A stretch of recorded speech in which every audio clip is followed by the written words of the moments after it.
Perkara anu goib nyaeta ruh anu nyata tubuh atawa jasmani. Ada ruhani, ada jasmani. Ruhani itu adalah perkara yang gaib, tidak bisa terlihat. Tetapi ruh manusia semuanya telah Allah ambil perjanjiannya ketika di alam, dan ketika ruh manusia akan disimpan ke jasad di usia 120 hari. Sehingga ayat sunnah ketika seorang suami istri sampai pada usia 120 hari kandungannya, maka ada sunnah suami istri tersebut harus memohon ke Allah agar diberikan keturunan yang soleh atau solihah. Itu ada di surah Al-A'raf surah ke-7 ayat 189. Surah 7 ayat 189. Di ayat tersebut Allah menceritakan tentang Nabi Adam dan Siti Hawa. Falamma taghasyaha, ketika Adam mencampuri istrinya yaitu Hawa, maka pertama hamalat hamlan khafifah.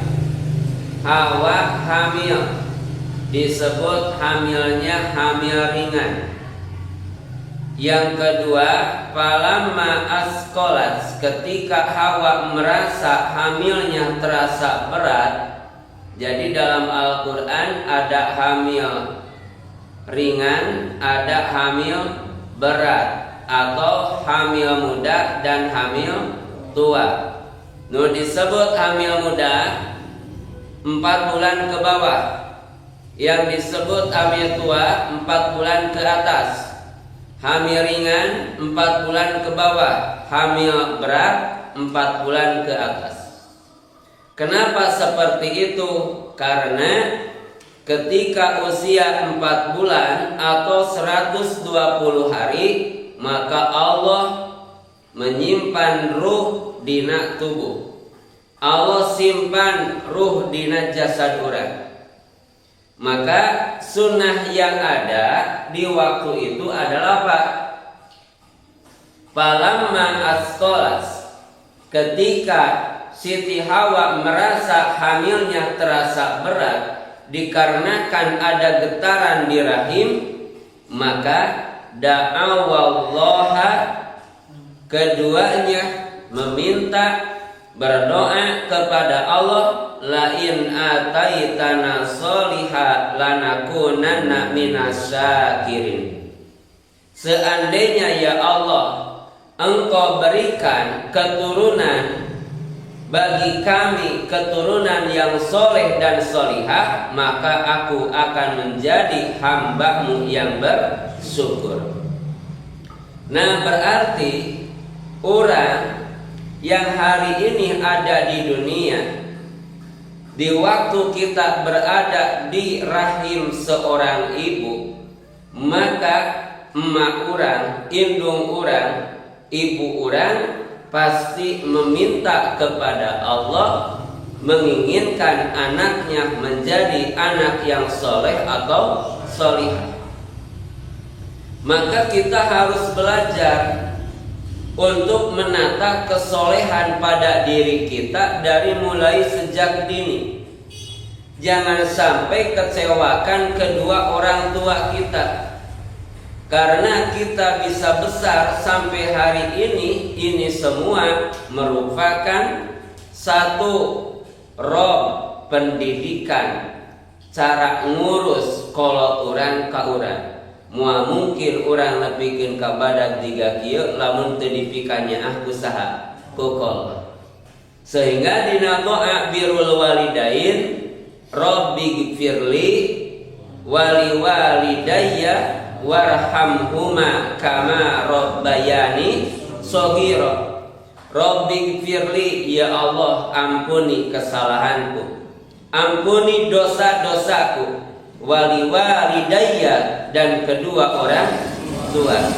Minta kepada Allah, warhamhuma, berikan rahmat kepada keduanya.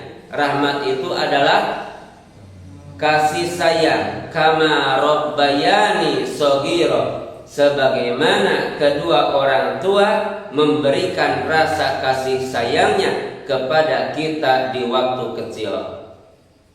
Nah, kumaha carana supaya orang jadi budak anu soleh? Maka sing ingat, ruh yang gaib Allah simpan pada jasad yang nyata. Berarti hari ini kita punya tugas untuk bisa membuktikan, menyatakan perjanjian ruh orang ke Allah ketika di alam ruh. Dinyatakan ayeuna di mana? Di dunia. Jadi tugas kita hari ini menyatakan perjanjian kepada Allah, siap taat ka Allah, siap taat ka Allah, dan menggapai ridho Allah melalui keridoan dari kedua orang tua. Karena Allah akan ridho ka urang lamun kolot urang ridho ka urang.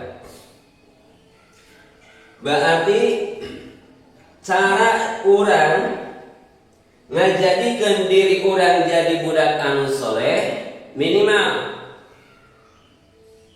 laksanakeun kataatan ka Allah. Surah 4 ayat 58.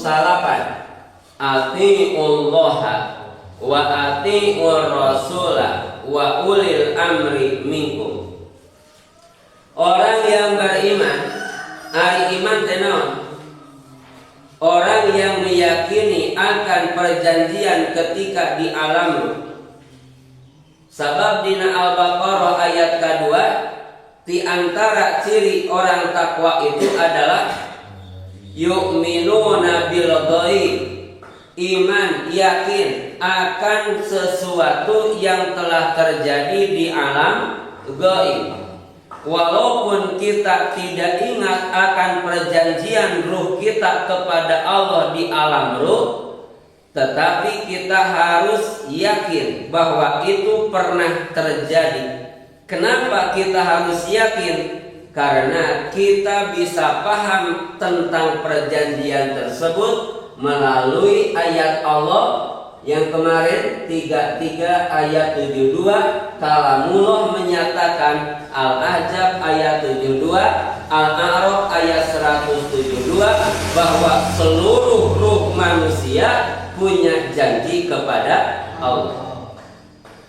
Kalau hari ini kita berani meninggalkan sholat, kalau hari ini kita berani membangkang atas perintah Allah, maka Allah menyatakan di ujung ayat 72 surah Al-Ahzab, wa kanal insanu zaluman jahula, maka manusia itu kebanyakannya adalah berperilaku zalim dan jahiliyah, berperilaku bodoh. Nah, maka orang jangan sampai menjadi orang yang zalim, jangan sampai menjadi orang yang bodoh. Berarti harus berusaha untuk melakukan dan melaksanakan perintah Allah dengan dasar ilmu. Kenapa perintah Allah harus dikerjakan dengan dasar ilmu? Karena segala sesuatu yang dikerjakan, baik itu amal soleh, kalau tidak ada dasar ilmu, tidak ada gunanya. Wa kullu man bi ghairi ilmin ya'malu amaluhu mardudatun la tuqbalu. Setiap manusia, siapapun orangnya yang beramal tanpa dasar ilmu, maka amalnya tertolak, la tuqbalu, tidak akan diterima oleh Allah. Kenapa Allah memberikan penghargaan kepada tulabul ilmi, orang yang mencari ilmu? Mati ketika mencari ilmu, derajat syahid akan didapatkan, karena dengan ilmu kita akan mendapatkan kebahagiaan, baik di dunia atau di akhirat. Jelasnya, siapa yang menginginkan kebahagiaan dunia, fa'alaihi bil ilmi, maka miliki dulu ilmunya. Man arada dunia fa'alaihi bil ilmi, ingin sukses dalam urusan dunia, jangan tinggalkan ilmunya. Wa man aradal akhirata fa'alaihi bil ilmi, dan barang siapa yang ingin sukses bahagia di dalam kehidupan akhirat, jangan lupa ilmunya. Ingin sukses dunia akhirat, wa man aradahuma fa'alaihi bil ilmi, barang siapa ingin sukses dunia akhirat, tetap harus disertai dengan ilmu. Maka jadilah penuntut ilmu dan berusaha mengamalkan ilmu yang ada, sehingga nilai soleh ada pada diri kita. Tugas 7/189 4 ayat 59, ya, 4 ayat 59 hafal.